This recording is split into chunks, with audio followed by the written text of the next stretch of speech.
just to the next slide, or I can do it here. Either way. Yeah. So a door hinge is a class 2 lever. And I have the door in my house is a big wooden door that probably weighs, I don't know, 300 pounds. And I can open that door with my weakest arm. And I can move it. And it's probably, Jason, would you say that door's like 300 pounds? If not more. Yeah, it's at least 300 It's pounds. huge. It's huge. But I can move it because the hinge magnifies my power.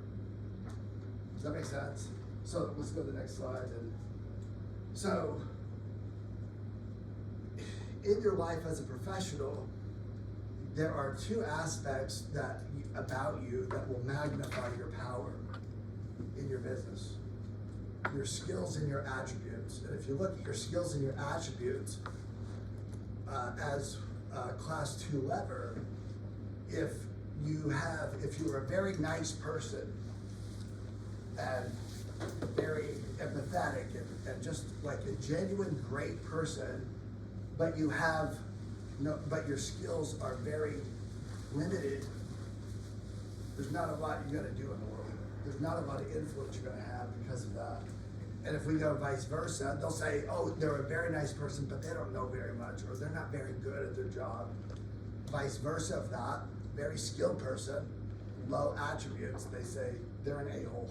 You know, they're like, this person is kind of a jerk or whatever. It's because their attributes don't match their skill set. And so when your skill set overpowers your attributes, that's how you come across. Arrogant, self-serving, and it's hard. And Jason's a great example. Yeah. Just kidding. He's great. His skill set is way high. Just kidding. Attributes low. So today, what we're going to talk about today is really not necessarily an attribute part of who you are, but a skill set part of who you are. And yet, if you notice this, everything about CE isn't about attributes. That makes sense? Like, you don't go to a training and say, let's teach you how to be kind. Yet, without it, you come across way different, right? That's why I do a whole CE class on empathy, because to me, understanding that skill set, because empathy is a skill set, understanding that skill set magnifies your attributes. Like, empathy is a lever to your attributes that it's hard to showcase. It's hard to showcase that you're nice. It's hard to showcase that you're this, but understanding how empathy works allows you to magnify that part of you that people need to see so that they want to work with you. Does that make sense? So as we go through the things today, what I want you to do is kind of keep track of what was important to you and what was meaningful, because here's the deal. What shows up for you and what's meaningful for you is an indication, is a fractal of what's really like holding you back in your business, or is a fractal of something that you really need to understand so you can excel in your business. And what I mean by a fractal is, in nature, everything that exists in nature there's a fractal of that. So for example, a pine tree is shaped like a triangle. And if you take a pine cone looks like a pine tree in the same shape. That's a fractal. They say that mountains, if you go to a peak of a mountain, there are rocks in that mountain that perfectly identify the peak of that mountaintop. And that rock, that smaller rock, is a fractal of the mountain. So little things that show up for you that are meaningful for you here, and you think, that's not that big of a deal. Really, that little thing is showing up for you is a fractal of a bigger issue or a bigger theme that you need to understand and take a deeper dive into in your life so that you can magnify what you want to become, because your desires and the quality of your desires and who you are like cause those little things to bubble up. Does that make sense? This is why, like, when you have this intention and you set goals and you have this intention of achieving something in your life and you're very intentional about it, then you start seeing all these little things that give you understanding of this big thing. See that? And that little thing is that thing that is bubbling up for you, that's showing up so that you can actually achieve that. And if you just disregard and say, well, it's just a little thing, not a big deal, those little things are actually indicators of a bigger issue. It's why, and I'm kind of off topic, well, not really off topic on this, but it's why authenticity is so important. Is because the more authentic you are, then the more awareness around the things that you need to understand or change show up. Because you're not like pushing them down thinking, I'm not gonna ask this question because I'm gonna look stupid if I ask this question, right? If you've ever thought that, that is your own, that's your ego winning the battle against your authentic version of yourself. Your authentic version of yourself wants to ask this question, wants to know that answer, then your ego says, don't look like an idiot, just wait. And then if you wait, and then someone else asks the question, right, and you're happy about it, you still were defeated. You get it? Like, you still were defeated, because if you can't do that for yourself and start seeing that, then you're not gonna learn the lessons as fast as you can learn them and achieve what you're capable of achieving. Why I'm saying that is because authenticity, our body language is magnified or is seen in who we authentically are. Like, I can watch people's body language over time and can see what they were really thinking and not what they were portraying. And so when your body language matches how you really feel, that's confidence. That makes sense? When your tone and your voice and your body match how you feel, that's confidence, that's certainty. And it's that confidence and that certainty that people look for as who they're going and want to work with in business. That makes sense? And then being aware of your body language, being aware of it and what it is actually communicating helps you to be more certain. And it helps you to communicate more of what you're actually thinking and wanting to achieve with the person, because your body language communicates that. Why I say that is because our communication is, yeah, you're good, yeah, fine. The words that we use in our communication, when we talk, our words are only actually 7% of communication. The experts kind of have their own variation of this, but some experts say that let's say, I'm trying to think of the numbers. They say that 65% of our communication is body language. 65%. And there's 7% is words, and then the remainder is just the tone that we use it in, our tone of voice. And so I can stand here and with my body language, not say a word for 5 minutes, and I would be communicating something to you. And if we were to say, what did I say over the last 5 minutes? You would have an understanding, and I would venture to say, if we sat here for 5 minutes and I did that you would be shocked how accurate you are at what I'm thinking and feeling. And that understanding of that played out for me when I went to a Tony Robbins event. It was a week-long training about, it was called the Leadership Academy. And there was about 2,100 people at this event, and they had us pair off. There's, so in a group of 3, so ABC, it was like ABC, and all the, Anyway, so they had us we had teams, so there was these big groups of teams, and then every team, you just got a group of 3. So there were 3 of us. Person number 1, A, was supposed to come up with a time in their life where they were experiencing a deep emotional, they were having this deep emotional response to something, positive or negative. They were just like, come up with a time in your life that this happened for you. And then you were to come up with that moment, and then you were to put your body in the physiology of that thing, right? So, like, if it was a time where you won the race, you might do this, or whatever. Or if it was a time that you were, really sad or something, you might just be like this. And then what happened is, person A would tell person C, they'd tell the third person what was happening. They would say, this is what was happening in my life, and this is the emotion that I'm trying to convey, right? So then the second person was supposed to look at this person who was acting this out, and then the second person was supposed to mimic that person as best they could. So they were supposed to stand by him and then do exactly what they were doing.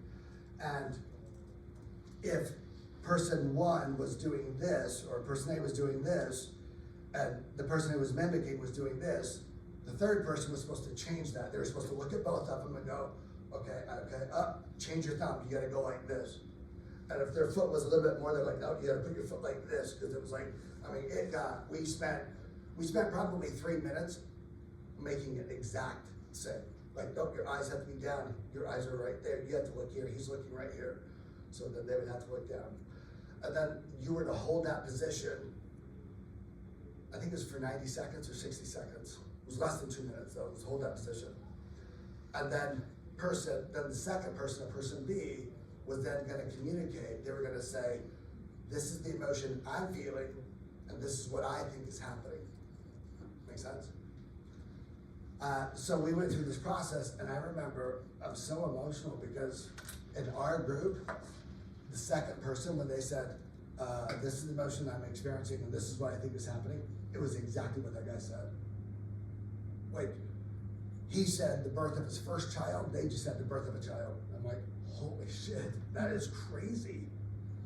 So now if there was 2,100 people in this group, that means there's 700 groups. I might be exaggerating this, but it was something like this. 94% of the groups, person 2 or person B, got almost what person A was doing identically. It was crazy. I was just shocked. I'm like, how is this possible? And I said, because your body communicates so much. We don't realize that my body communicates what his body communicates. It's identical. It's just, I might be experiencing something a little bit different, but the emotion, oh, I know what it was. It was something like 97% of the people got the emotion on point. It was exact. And then it was like 90% of them was in a very close ballpark of what happened. It was like, I was a proud moment because I had achieved something, and they were like, anyway, it was crazy. So that was very telling for me, because I just realized that if we don't understand body language, and they did that example and then spent the next half of the day teaching body language, because they said, if you don't understand, like, by understanding body language, there's so much that you understand about the person that they don't have to say, right? So you've heard of match and mirroring. Have you heard, like, when you're in communication with someone, you're supposed to match and mirror them? So why that's important is so that you can actually experience what they're experiencing, right? And the way Tony Robbins teaches it, he's like, you need to match and mirror them, because if they're closed off and then you're closed off and you match and mirror them, and then you mirror them for a while, and then you change your body, you change how you're talking, they will change their body, so it changes how they're feeling. So if I was sitting here talking to Ben, and Ben was like, I don't know if you're the person I want to work with, and I would do the same thing he was doing, and then I would open my hand and say, really?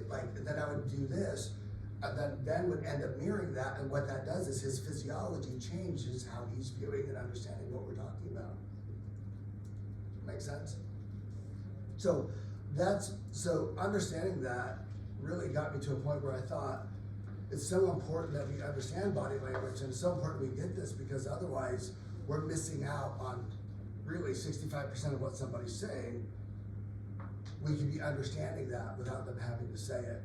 And how they're saying it, or what they're saying, I don't need to get caught up so much in the words that they're using.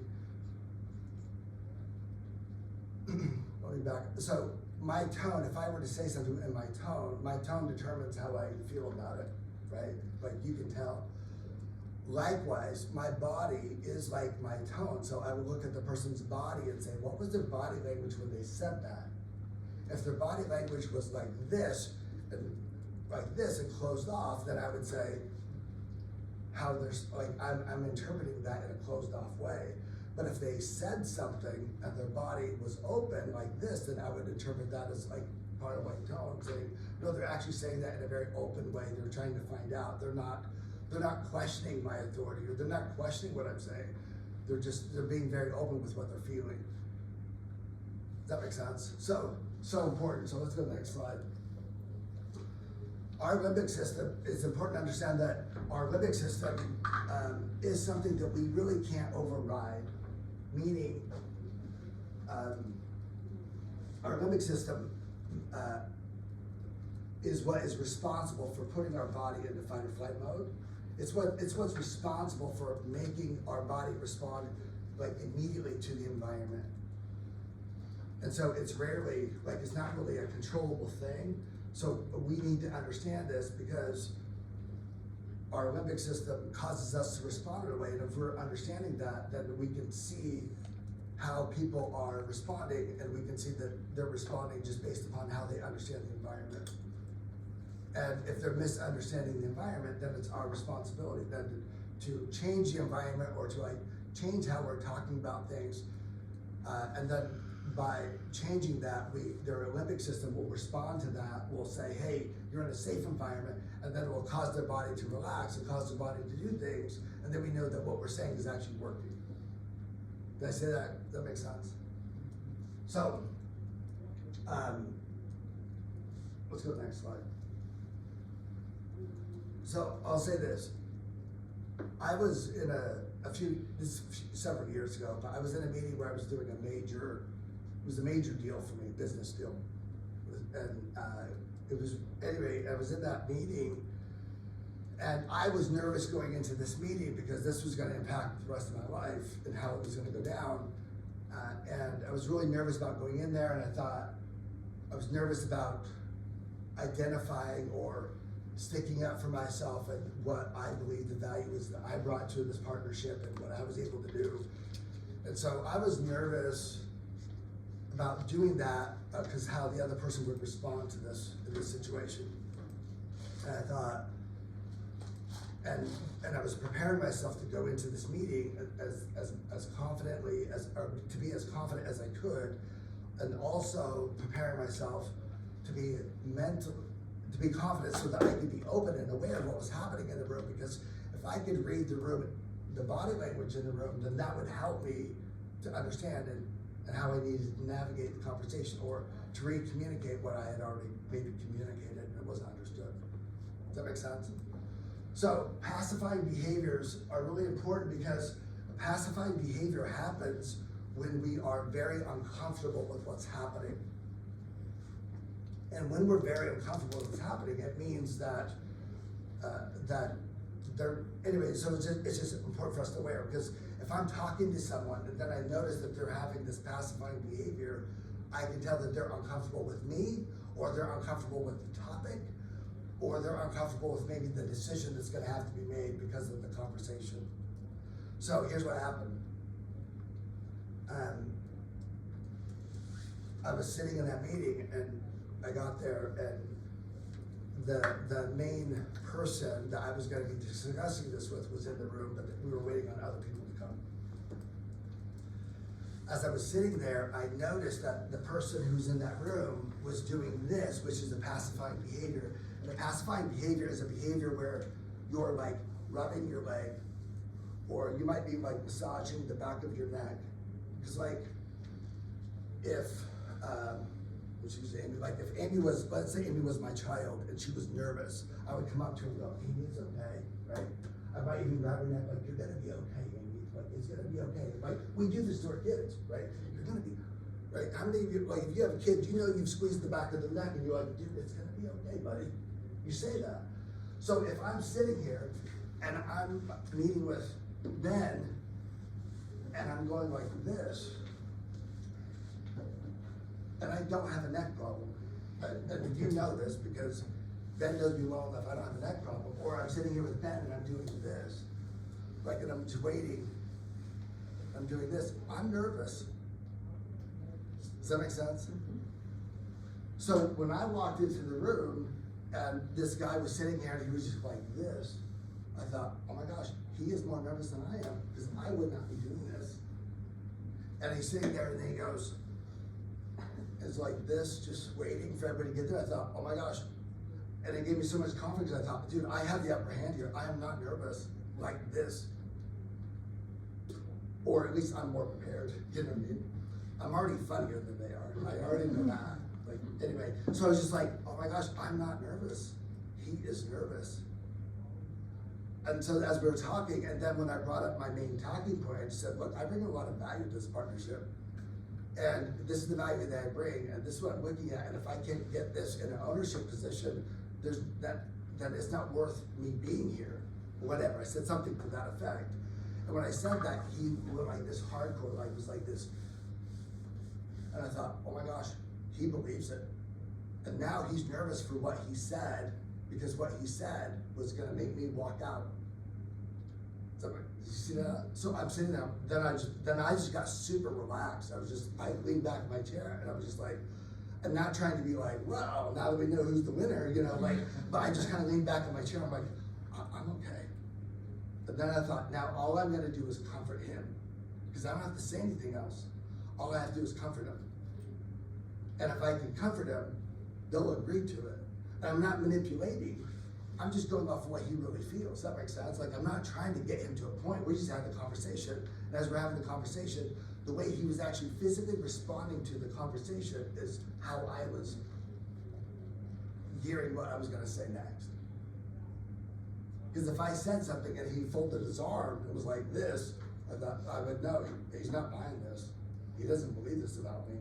Now I have to talk about why he should believe this about me, but that wasn't the case. It was all passive behavior. Makes sense? So think about it. What I want, and why I'm bringing this up is, it's important. Well, one of the reasons why I'm bringing this up is important for you to recognize when you are in a passive, when you are acting in or demonstrating passive behaviors. So I know sometimes, you know, from being a man, like men don't like to acknowledge where they're weak, especially kind of say, yeah, I feel scared right now. Going, hell, I'm not scared. You know, or I'm stressed. I'm like, that means you're scared. Like, stress means you're scared. I'm not. Yeah. But as a man, like, I would recognize that I had these passive behaviors, and Viv would say, why are you doing this? And I'm like, I'm scared.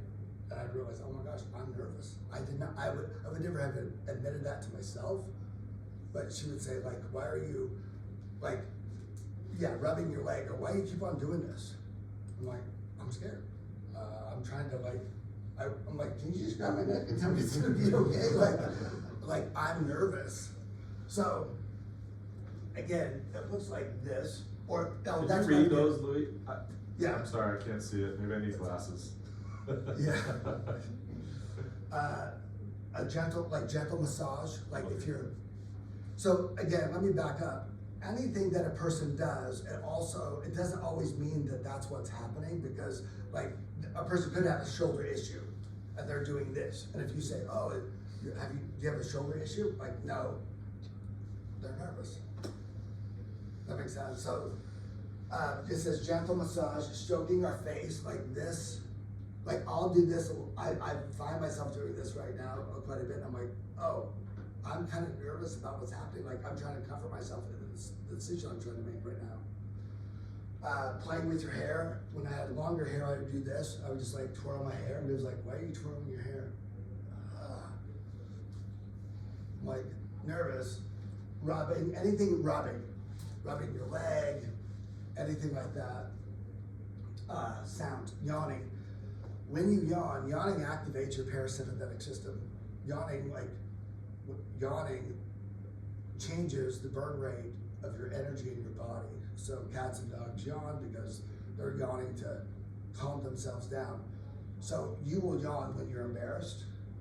If you've ever noticed you've been embarrassed, you'll go, and I do that all the time. If it was like, you always yawn when you're embarrassed, I'm like, I do not.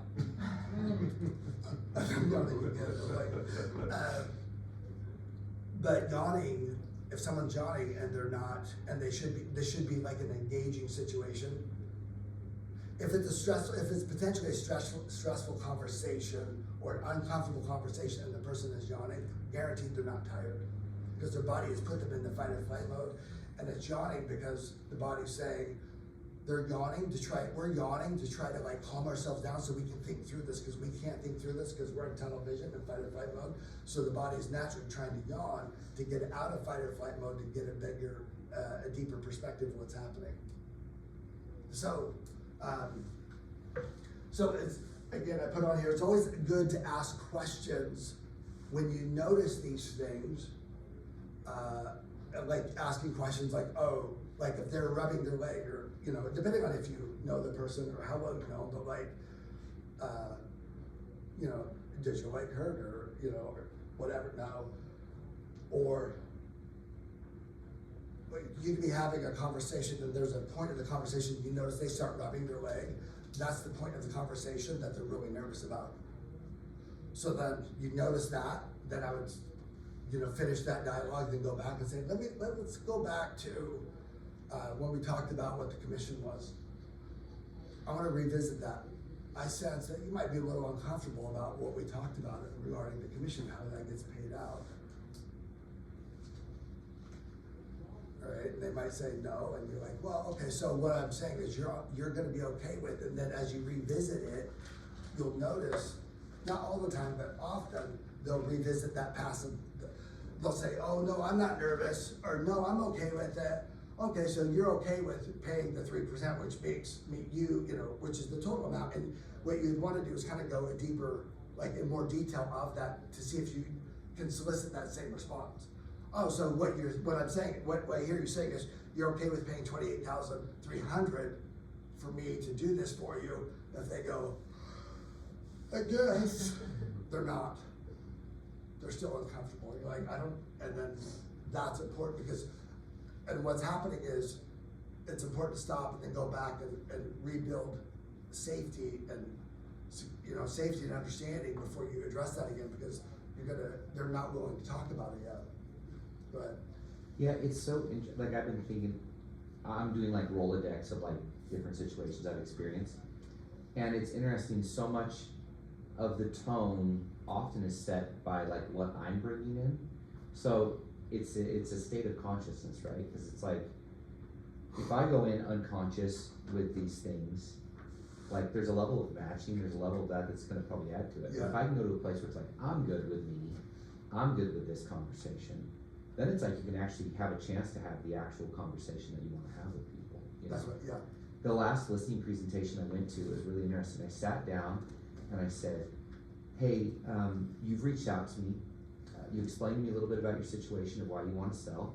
Sounds like that's what you want to do. Is that correct? Yeah. And I said, okay, great. So what are the questions that I would need to answer today that would make you feel comfortable in us working together and moving forward?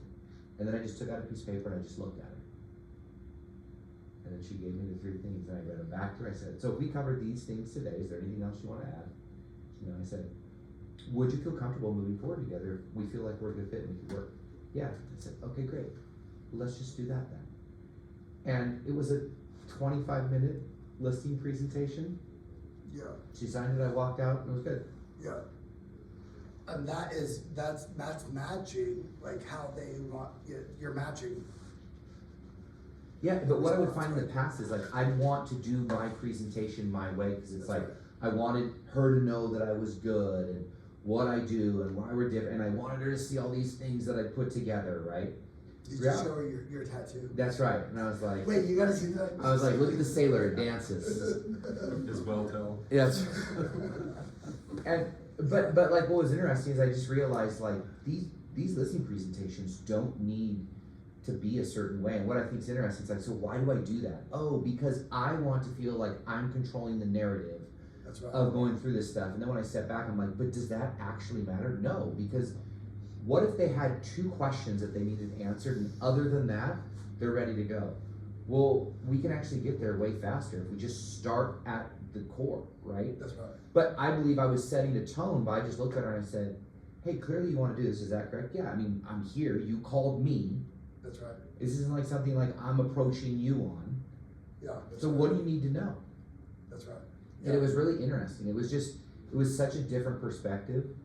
And, you know, I've been doing this for like 20 years, but what it's made me realize is like so much of my career was identity around egoic of this is why I'm good. This is, you know what I mean? Yeah. And it got a result, but I feel like how much of the time did I get in my own way Yeah. when I didn't need to do that? Yeah. And could you have gotten that result a lot faster? That's exactly right. It's Yeah. exactly right. With less effort. Yeah, because I mean, before a listening presentation would be like fast, like And 90 that- minutes. Yeah, that's right. And that's the point, is that the more authentic you are with yourself, like your body language will communicate that authenticity.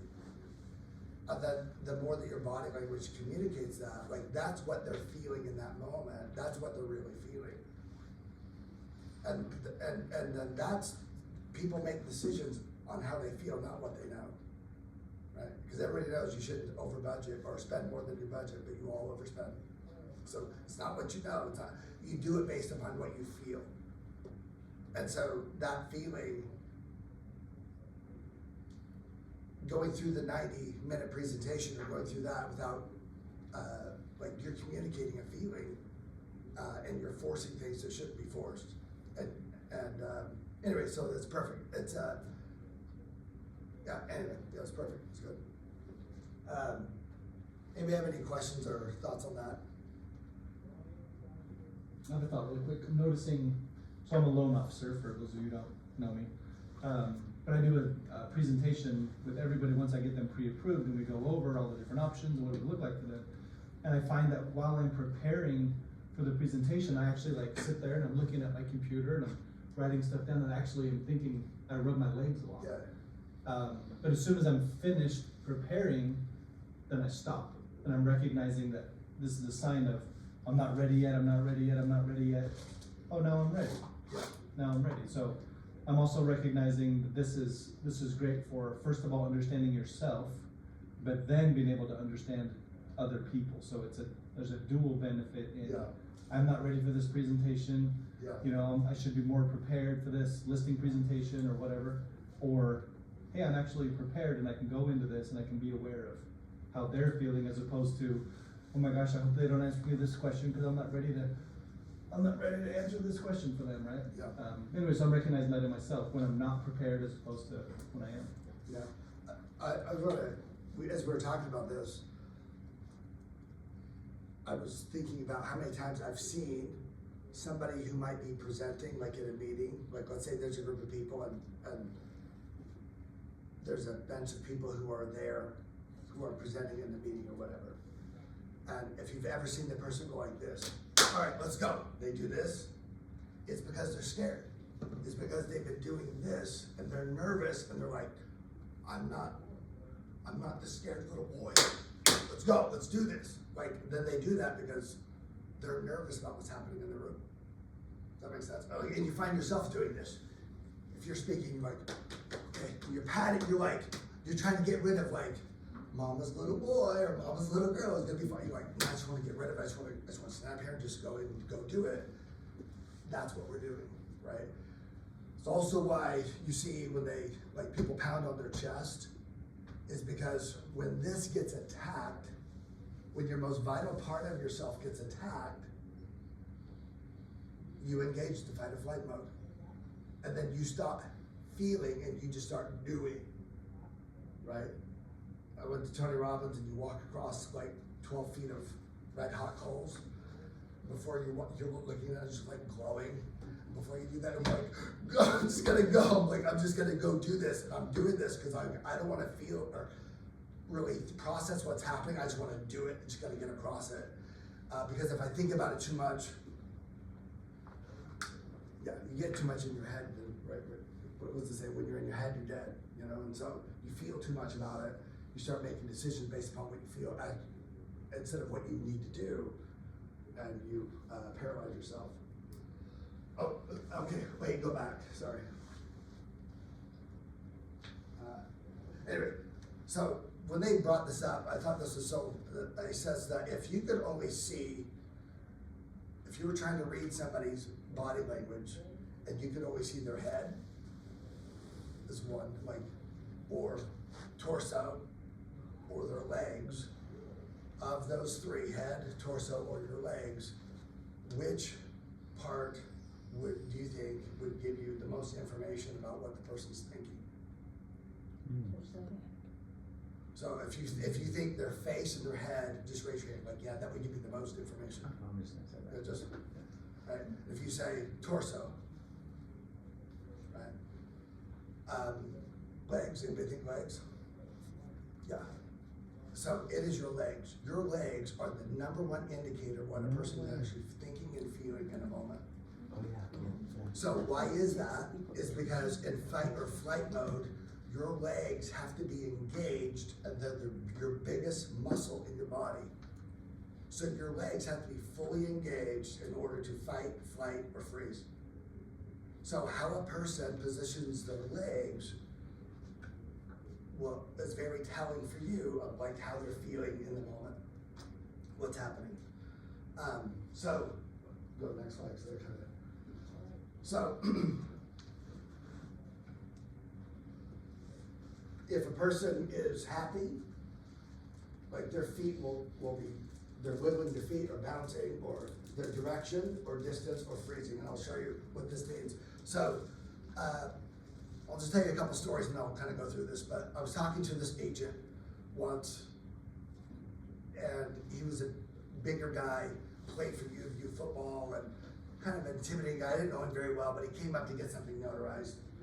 And so I was talking to him, and I thought this would be a great time to kind of, and he was just kind of an intimidating person. He's not a person you want to go, hey, I want to talk to you, and you think.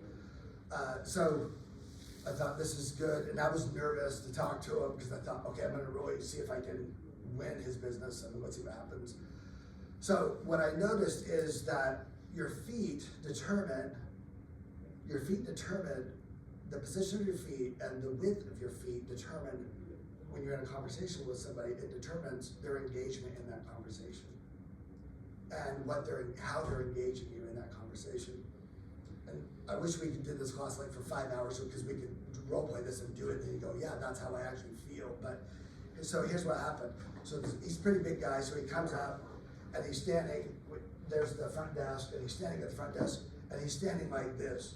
Hey, can I get my thing notarized? And he's standing like this. And if I'm standing like this shows confidence. Like, and he's like, hey, I was wondering if you can help me get this thing notarized. And I'm like, yeah, I was like, I'm scared of you right now. You know? I'm like, I'll notarize anything you want. So as I was talking to him, I started asking him questions. What I noticed was his feet started getting closer together. And then the closer together his feet were getting was an indication of how comfortable he was with me. And because both of his feet, both of his toes were pointed towards me, I knew he was fully engaged in what we were talking about. Like, I can tell somebody's interested in when I'm talking to them because their feet go towards me. And if someone's not necessarily not interested, but it could mean this, if someone was standing there talking to me and their one foot was open like this, you see this? I can tell it's one of two things. Either they're not really engaged, or what we're talking about is so good and there's other people around, they're signaling to other people, this conversation's open if you want to be in it. One of two things, that's what they're signaling. Or unless there's a body reason, like something hurts, a hip hurts, and so they're doing this. Outside of that, that's how I understand that. Does that make sense? So this guy sitting there talking to me, and he was like this, hey, can I get this notarized? I just need you to do it. And he's like keeping his position. Obviously he plays football, but he's keeping this position. As we start talking, his feet come in like this, and then literally his feet come like this close together, and now he's leaning on a hip. And how you need to process this is, like animalistic, like if you were gonna fight each other, if I was gonna fight Jason and I'm standing like this, I'm not really prepared to fight him right now. Like, if he were to advance, I'd have to go this, or, you know, whatever. So you have to look at it like that, like it's an animalistic response. So his feet got closer together and I thought, oh my gosh, he feels more comfortable. He's opening up to me. I can ask him more meaningful or personal questions. He's not an a-hole. You know, in my head, I'm like, he's not this mean guy. He's real pretty nice. So then he does this and puts one foot like this. Now he's talking like this. And again, if I'm standing like this and I say, try to tip me over, I can withstand a lot of, if I do this and say, tip me over, I'm gonna go. And if I'm doing this and say, tip me over, it's even easier. So when he literally did this, I thought, oh, this guy, he either really likes me, just kidding. But like, I thought he's like, this is crazy. And then he does that, and then he leans against the desk. So now he's like this, leaning like this with his foot over, and I thought, he's putting himself in a very vulnerable situation. Like, he's very comfortable with me. And it was in this moment, I thought, I can ask him for a business right now, and he would probably say yes, and I did. He's like, yeah, let's look into it. I would be happy to send you a deal. This is great. Da, da, da. I'm like, knowing that is why I asked the question. I wouldn't have asked the question based upon our conversation necessarily, but from what he was saying, and then what his body was saying, what his body was really communicating to me was, I really like you, you're very nice, I am unguarded with you in this moment, I will be in the most vulnerable position in this moment. But I'm like, now I'm gonna ask him the question. Makes sense? Second story, had a friend who was a broker in a real estate company, and he was talking to this guy, one of his top, he was talking to like one of the higher producing agents at his company, and I knew that he was in a hurry because he was supposed to be at a meeting that I was gonna be at or something like that, I can't remember, but somehow I knew that anyway, so as he was talking to this agent and trying to get done, I just was walking by and I thought, oh, he's not in the meeting yet, he should be there, right? And I looked at his feet and I noticed that he was standing there talking to this agent, and he was standing like this, talking to the agent. And I could hear the agent what he was asking, and I knew that this is a conversation, like what he just asked is a 3-minute response. Easy. And he's standing like he's gotta go right now. And so what happens is in this moment as he's talking, because his body doesn't match what is like right now he's conflicted. In this moment, his body's saying, he can't decide, is the meeting more important than this guy? I don't know. I'll just do this, right? Like when Lincoln said, how do you say it? A country divided against itself cannot stand, right? If he's divided in this moment, he can't do any one thing good. He's not gonna make it to the meeting in a good space, and he's not answering the question very well either. And he's trying to just give him an answer, like, I gotta get out of here. Like, and I'm not making this up. So I was just watching this for a minute, I'm like, oh my gosh. So as he was doing that, he was like this, he's standing back like this. I just walked up to him and I just said, hey, put your feet put your feet together. And now, because he's nervous, he doesn't even think about what I'm saying, and I know this, I'm just gonna say it, he's gonna do it. He's not gonna go, what, why? He's just gonna do it because he's already nervous, does that make sense? So I say that, he literally does this, and then his whole tone changes. He goes, oh, now I see what you're saying. Da-da-da-da-da, and gets done, goes to the meeting, meets me in the meeting, and goes, what did you say to me? Why did you say that about my feet? What? Like literally unconsciously, he's like, I didn't know what happened. Well, if your body is like this, you can't give what you want to, what you think you're capable of. You can't give what you're capable of giving to that moment, that person. And to me, I get emotional talking about this, but like that really, when that happened, I was just like, that's crazy. It was like that quick. And I thought, oh my gosh, I need to change how I'm at home, because if I'm at home and I'm wanting to be at work and I'm trying to do this, I'm never gonna be able to do this like I want to at home if I'm 1 foot, right? I'm just saying, Jesus taught this. You can't have 1 foot outside, 1 foot, like, Jesus is like, you can't be hot, or he's like, you're either hot or cold. If you lukewarm, I spit you out. What Jesus was saying was, you have to be decided one way or the other so you can figure out what you're doing is either right or wrong. Because if you're half-assing it, you'll never know if it was right or wrong. And you'll never get the outcome that you thought you were gonna get because you half-assed it. So if you're doing it wrong, you'll get the answer, you'll get the outcome, you'll go, oh, I did it wrong. You'll get the outcome that you needed to determine that you did it wrong. Am I making sense? But then if you did it right, then you'll know, because I did it right, because it was this. But if you're halfway, you'll never know, and it puts you in a position of ambiguity, and then you always blame it on outside influences. And then you'll keep making decisions based on that. So that's why it's so important that wherever you are, and I feel like I'm a hypocrite saying this, but recovering hypocrite, maybe. But like, it's so important to be fully engaged. Otherwise, everything that you've built in your life and the skills that you have in your life can't come to play in your intuition. And everything that you know, this knowingness and your experience in business can't come to play until you're fully engaged.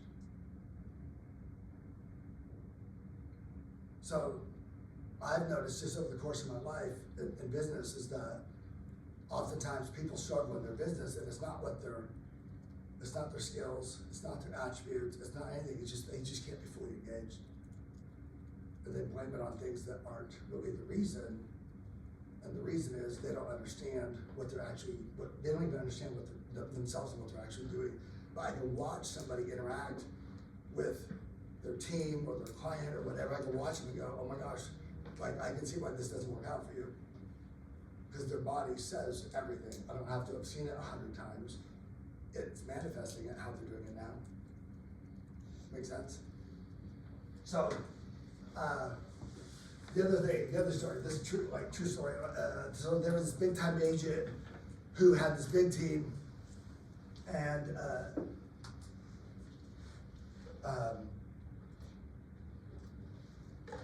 his team manager announced that she was leaving. This is years ago. And I know I'm gonna tell you this story, and you might be trying to figure out who this is, but anyway, based upon who I know, so their team manager was leaving, and the scuttlebutt was, oh my gosh, because she's leaving the team, I bet you, let's just say his name is David, I bet you David's so nervous and worried because she's leaving the team, and what's he gonna do when she leaves, and the team's gonna fall apart, and blah, blah, all this stuff, right? Well, so she had announced it like 2 months or something before, or whatever, and she was going to another brokerage and all this stuff or something, and anyway, just so happened during this time, I had set up a meeting with him and trying to get his business and his team's business.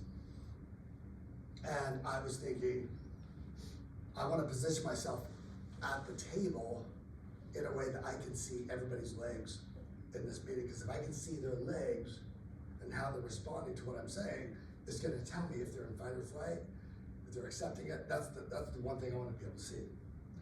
So the table, it's a rectangle table like this. So I wanted to sit at the head of the table. Normally I would think I'm going to sit in the middle so I can sit by him, that I can see everybody. I'm like, I don't care to see everybody. Like I want to sit right here. I want to see everybody's legs. Anyway, so we're sitting there talking, and I noticed, there's a mark, yeah. So let's just do this. So here's the table. This is me. This is David. Yeah, and this is his assistant. This is our team lead, or team manager. Something like that. Anyway, so every time the team manager would speak, David, and the team manager was right here, let's say, so he was sitting closer to me, let's say I was here, and the team manager was there. Every time the team manager would speak, David would do this. He would swivel his chair doesn't really swivel, but he would swivel the chair just a little bit like this. I'm like, oh my gosh, he doesn't like her, ever. And And she's saying, like, yeah, if you work with us, this is what we need on the team, blah, blah, blah. And every time she spoke, you would. And I'm going, oh my gosh, he doesn't like her. He's happy she's leaving. And then she would stop talking and someone else would say, blah, blah, blah, blah. And his chair would go, would go back. Because if you think about it, if you're sitting at a table and you move like this, and this person is speaking, like it's uncomfortable, right? But even if this person was speaking, even if the next team member was right here across from him, he didn't want to keep on having to move to like face the person, move his whole chair. But every time she spoke, his chair swiveled. And not only that, he did this. There's one time she was speaking, he does this. He crosses his leg away from her. Mike does not like her. Then I started noticing her, I started watching her, and same thing. When he would speak, she would cross her leg over every time. Like every time, clockwork. Then she'd go. Then he would speak again. I'm like, this is crazy. So, anyway, so I tell you that story because here's what happened. It was like, I think 2 days later, I saw him. I was in a building and I saw him in a building and I just said, I came up to him and I said, hey, let's go to lunch. What are you doing right now? Because it's like lunchtime and he's like, nothing. I'm like, want to go to lunch? He's like, why? I said, I know that you don't care. And I said, because I got to ask you a question. I said, I know something about you that I don't think anybody else knows, but I know it. He goes, okay, you got me. So let's go. I'll go to lunch, man. So we go to lunch. And we're sitting down and I just said, straight off, I just said, hey, David, question for you. He's like, what's up? I'm like, let's just say her name was Megan. I can't remember her name. I'm like, you're happy Megan's leaving from your team, huh? You don't like her. And he looked at me like, paused and goes, do you know my wife? I go, why? Yes. He's like, no, how do you know that? How would you know that? I go, you're actually looking forward to blah, blah, blah. He's like, dude, how do you know my wife? Because she is the only person that knows this. And I'm like, dude, you totally gave it away. And then I was explaining it. He was like, are you serious? I was doing that. I go, yeah, nobody notices it. Because if you don't know, if you don't know, then you don't know. But if you do know, you can't help but know. It's just so obvious. Anyway, that was a cool conversation because then I went back to Sue because Sue was in that meeting. I'm like, Sue, guess what? She's like, what? He hates her. He's like, no way. She was like, anyway, we're talking about it. It's just kind of funny. So the other thing that happened, another story is just that our office was on the 4th floor. One day I was just looking outside. This is when Famous Dave's was there. Anyway, I was just looking outside and there was an agent out there that I know. And he was on the phone. And he was on the phone, and I could just tell that conversation, he was super nervous because he was like on the phone. Like, he wasn't, this is like before people really had like AirPods or whatever, so he's like this, pacing like up and down. The parking lot next to his car was empty. Anyway, so he's pacing like this, talking, and he's going like this. He's doing this, like, and he's just on the phone. I'm like, oh my gosh, whatever this conversation is, he's nervous as hell because he's just trying to pacify himself. Anyway, so I'm watching him, and then all of a sudden he's like this, he stops, he does this, and then he's like this, and then I notice his foot does this, literally, he's like this. And he's like this. This is like, I don't know, like 6 or 8 minutes, because I'm standing there, and she's like, what are you doing? I'm like, I'm watching you. I'm like, because this is right after I had done this training, because I'm like, I want to ask him if this is happening, because this is everything that I learned, right? Anyway, so he comes in, and I just said, and I run downstairs, and I meet him in the lobby, because he's like, hangs up the phone, and I'm like, okay, I'm gonna go meet him. So I go meet him, like, dude, you were just on a phone call. He's like, how do you know that? I'm like, I'm watching you. Pervert. Anyway, so he's like, I'm watching you. And I said, dude, it was stressful, huh? He's like, oh my gosh, so stressful. And he's like, and then he was telling me, it was like, he had a deal and it was gonna cancel or something, I can't remember. But I go, so what happened? He's like, he was telling me, he goes, and then all of a sudden, so when people put their feet up, this is often when their foot is up, we say this, right? But when their foot is pointing up, it means that they believe God is involved in it. Like something happened outside of their control, like this is why we say, like, I was walking on cloud 9, because you're like, I don't even feel like I'm on the ground anymore, because I feel so connected to whatever's happening. Anyway, he goes, and then all of a sudden, he was like, I said something, I can't remember, but the bottom line is, he goes, literally, dude, it was like God played a part in this, because there's no way he would then he finally agreed to it, and he's gonna sign the addendum, blah, blah, all this stuff, and I'm like, dude, that is exactly what happened. It was crazy. So, watching people's feet and the direction how they move is very indicating. So, what happens is, again, if the feet are pointed towards you, it means, and if you see two people talking, look at their feet. And if their feet are both inward like this, they don't want somebody else to come in and say, hey, what's up? Because they'll go, because here's what will happen. You'll be said, come up to them and they'll turn like this. They won't move their feet. They'll go, what do you want? You're like, oh, I did not know. Like, have you ever done this? You're like, sorry, I didn't know this was a 2-person conversation. I kind of wanted to talk about it. I heard it. And they're like, what's up? They do this because they're like, I'm not moving. I'm not changing what we're talking about. We're not changing the pace of the conversation. What do you want? I mean, that's kind of what they're saying. So, and if even if their foot is a little bit out like this, then it's an inviting. You can look at that and go, oh, guaranteed what they're talking about is not personal or whatever, or it's not that intimate. I can invite myself into this conversation. It's just important to watch. She talked about this, but if you notice, Jen Hargrove talked about that. She says on Friday nights, I like going, she's like, when we go out to dinner, I like looking at the couples and their legs. Because if the wife's leg is crossed under the table and her foot is in very proximity of the husband, or the women do this more, but if their foot is in proximity of the leg, she's like, I know that they like the person, that the couple gets along very well. And she says, I can tell if a couple is getting along, if they're, or she's like, if I'm at a wedding and, they're sitting down or whatever, and a woman sits next to a guy, and the guy does this, he's interested in her. Because you just don't, like, go into someone's personal space, it makes sense. And she said, if the woman crosses her leg, if the guy sits down, that's not, she goes, and she puts the leg next to him, it's an indication that she likes him. She says, but you can really know if she likes him if she does this to her foot. If she wiggles her foot like this, whoever this leg is pointed towards, that she really likes this person. And she says, if she's dangling her shoe, she really likes this person. She's like, but she's like, your feet and your legs really communicate something that communicates a lot more than what we think it does. What does a dangling look like? Just like, when the shoe's dangling. Oh boy. Let me just do that again. Don't go this way. So, any questions?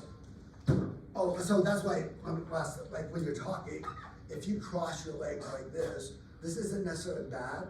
This is also an indication of, like, I'm just vulnerable right now, I'm open, I don't care what you say. Crossing doesn't mean, but if you're sitting and you're having a conversation with somebody and you do this, like, this can mean, I don't necessarily agree with you, now I'm ready to, debate you on this or whatever. Like, it's an indication that you're closing off, but this doesn't necessarily mean that you're closing off. Makes sense? Any questions on that? Ben just crossed his legs. No questions. So, I, like Ben, cross my legs all the time out of comfort. Yes, It's a and comfortable it can be seat. that. So you can't, describe that. Yeah, so let me say this, anything about body language, none of this is 100%. Yeah. Because there always could be a body issue that's creating that. So if you're so that's what she would say, she's like, you have to kind of have a baseline of watch the person. That's why when they do the lie detector, that's why they'll ask a bunch of questions, because you're getting a baseline of where their nervous system sits. Because without the baseline, I don't care what the response is.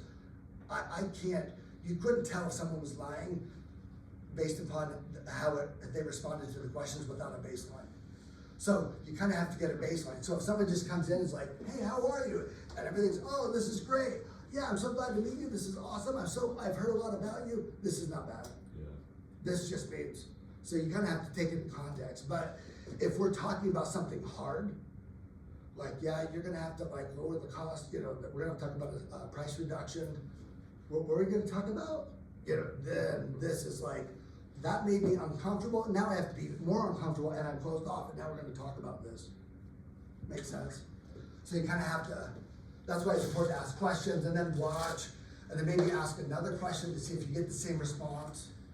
And if you're getting, like, if every time you ask me a question about, I don't know, you know, commissions, and I do this, Yeah. I've done it 3 times, yeah, I don't like it. I love the commissions, they're great, I'll pay every penny of it. You know, it's like, yeah, they're uncomfortable. I think what I'm hearing from you is basically we need to be aware of what we're putting out. Even more so than what we're seeing, we have to be conscious of what we're putting out to the 100%. clients. 100%. So, like, I know, and I just train myself, if I say anything hard, like if I say something that I know that, I don't know, that I think, oh, I'm teaching and people are gonna be very uncomfortable when I say this, I try to say it with my hands open. I try to say it like this. What I wanna share with you is something that you may not like. And I'm doing this because what I'm trying to show you is I don't have a weapon in my hand. I'm open. Like if you want to fight this, you can. It doesn't really matter. I want to share with you something that you may not like, you may not agree with, and I'm okay if you judge it and don't accept it. I'm okay with that. Like I have to, when I do this, I know you're receiving it in a way that if I said, and I want to tell you something that you may not like. Now, if I'm saying like this, didn't you feel that different? Like that just feels different. And that's what that means. Like I'm guarding my hands. And this is like a power position. I'm leaning back, but I'm stepping forward and letting you know like, yeah, I'm leaning back like I don't really care because I can take you anytime. And I even put my hand in my pocket, I can take you.